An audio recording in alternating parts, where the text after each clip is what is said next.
Bu Sanaqo'lovni ligidan tashqari? Yo'q. Bu faqat geologiya ishlari. Neft-gazli geologiya. O'zbek nefti-gazli geologiyasi. O'zbek neft-gazi geologiyasiga. 125 million dollar.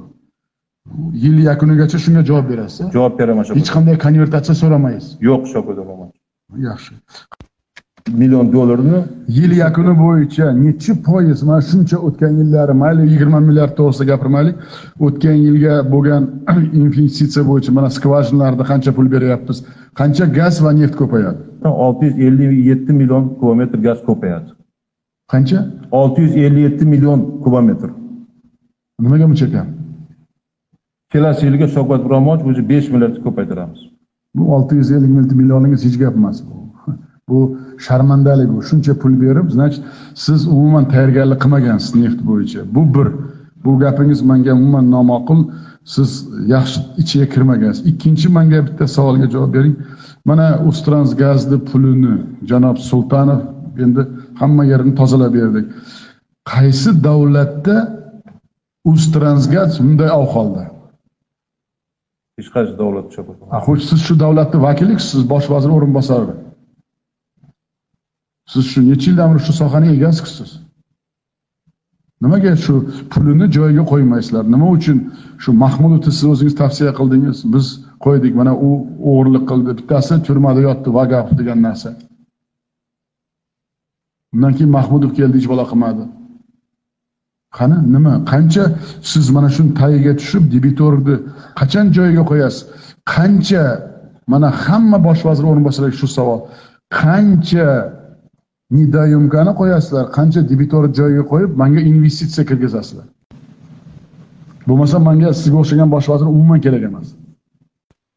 Смотрели, сколько денег до конца года у Трансгаза, вот ты как руководитель, только подумай и скажи, поставишь на казну государства, сколько денег возвратишь?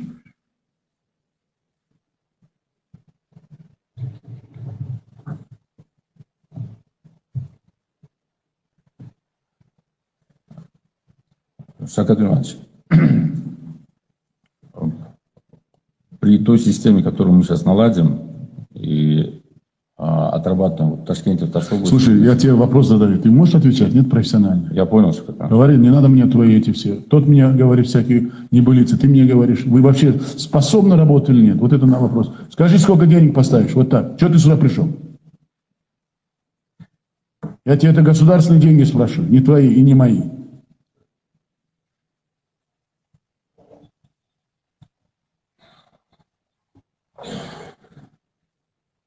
До конца года, Шавкат Иванович, 90% собираемости мы обеспечим. Алишер Сайдаббасович, я тебя очень уважаю. Вот я милиции, почему вот это, мы поменяли, министр тоже. Вот когда мне говорят проценты, знаешь, это хьянат был. От какого процента 90% ты обеспечишь? От 3 рубля или от 100 миллиардов долларов? Ты мне говори. Зачем ты мне такие вещи говоришь? Что, я с учителя пришел в школу, что ли, сюда?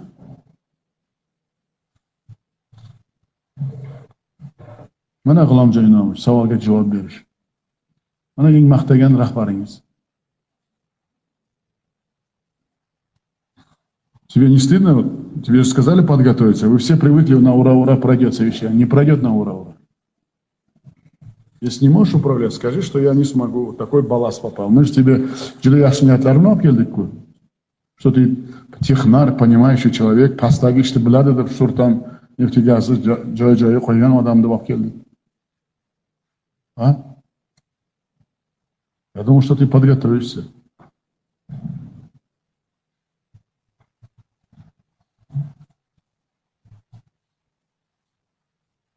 Нефтегаз умуман не готов.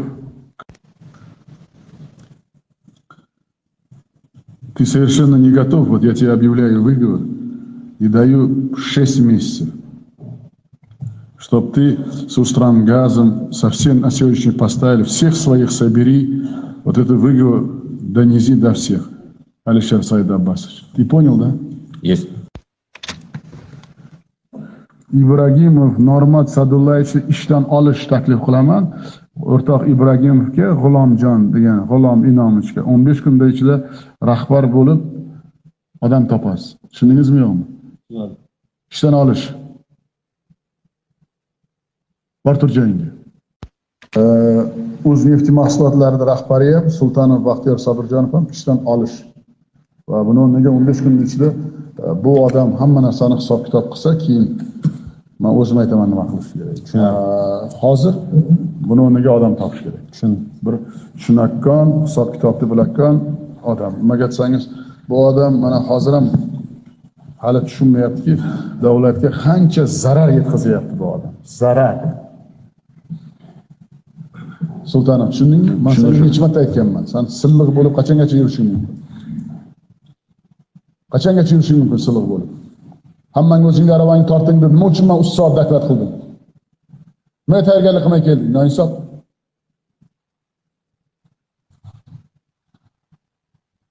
Xulosa qilaman. Nima?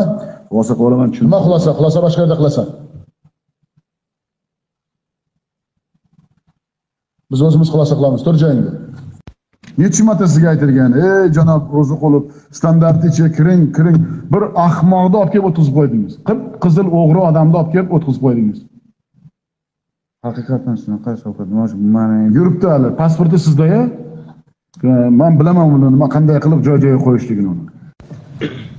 Shuning uchun Iminovni ishdan olish taklif va mana shu taklifni 15 kun ichida yangi shu hozirgi zamonni tushungan va soat ligisi bor. Ulug'bek Ubaydullayevga men mana sizga ogohlantirib hayfsan bermoqchiman. Nima uchun? Mana o'zingiz tasavvur qiling, oldingi kompleks bilan sizning kompleksingizni hajmi qanday kichkina, to'g'rimi? Lekin siz ham bosh vazir o'rinbosarisiz. Siz ham kabinetda o'tiribsiz, majlisda o'tirasiz, chiroyli bo'lib hammalaring. Aravani tortish bo'yicha hech kim avtoprom dabdala bo'lgan. Bironta sohada o'zgarish yo'q. Shuning uchun Ulug'bek Ubaydullayevich, siz yosh rahbar bo'lib qolib, bu lavozimni buni qadriga yetmayapsiz desak to'g'ri bo'ladi. Qadri degani odamlarni bu juda katta ehtiyoji. Sizning katta sohalaringizda agar avtomobillarni Rossiyaga bo'lmasa Ukrainaga soch kerak, Ukrainaga bo'lmasa kechirasiz, men sizni nima uchun Pokistonga yuboryapman ertaga ham. Borib shularni otang yaxshi, onang yaxshi deb mashinani olib borish kerak yerga.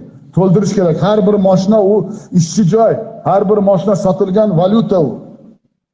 Nimaga o'zingizni qiynamaysiz? Sizda hamma vakolat bor. Bironta odamni men ko'rmayman, o'zlaringni yondirganlaringni. O'sha bizni transformator butun O'rta Osiyoga sotilardi bir paytlarda. Uni hozir mavqeini shunday qilsa bo'ladi. O'rtoqlaringiz bor Koreyada, Xitoyda likkillab davlat cheklariga borib kelasizlar hammasini. Bizga o'xshab arnasaga bormagan kishilar, faqat davlat yurgansizlar. Bitta narsa olib kelmaganlar kishilar. Shuning uchun o'sha transformatorni ham tezroq hidoyat degan vallomat faqat byurokratiyani biladi, boshqa hech bo'lani bilmaydi. Ты получил мое поручение? Yana 3 oy qilib chasasam. 3 oy cho'zasammi yana? Твое счастье, что ты сюда сегодня не пришел. Tushunarli. Вообще seni men bosh vazir o'rinbosariga aytaman, с тобой надо уже прощаться, потому что ты oyog'ing yerdan uzilgan noinsofsan. Ko'rdingizmi, mana men sizga hamma gapni, qaysi gapda noto'g'ri gap gapirdim? Hamma sohani. Siz kompleks rahbari qaysi sohani uddabron qildingiz? Qaysi yuribsiz o'day? Men bosh vazir bironta sohani pichoq qilayotgan sohani bir namuna qilib ko'rsatolmayman. Men qiynagan odamni juda yaxshi bilaman. O'zini qiynab bo'lmasa, men u odamni qo'lda ko'tarib yurishga roziman. Tomoshabin bo'lib o'tirgan odam bilan men hech qachon ishlamayman. Ana shuni biling. Hammamiz vaziyatni yomon deymiz. Faqat yomon deyishga bilasiz. Yomon bo'yicha kim yaxshi qilish kerak? Kim yaxshi qiladi? Sizlar yaxshi qilishlari kerak, men yaxshi qilishim kerak. Shuning uchun men bugun yiqqanim mana sizlarga salgina mana shu nima deydi, dunyo qarashlaringni o'zgartirish emas, umuman nima uchun shunday 32 millionda shunday 3 ta 4 ta bosh vazir o'rinbosarlari bor? Nima uchun? Aravani tortish uchun, kabinetda o'tirish uchun emas, balandparvoz raport berish uchun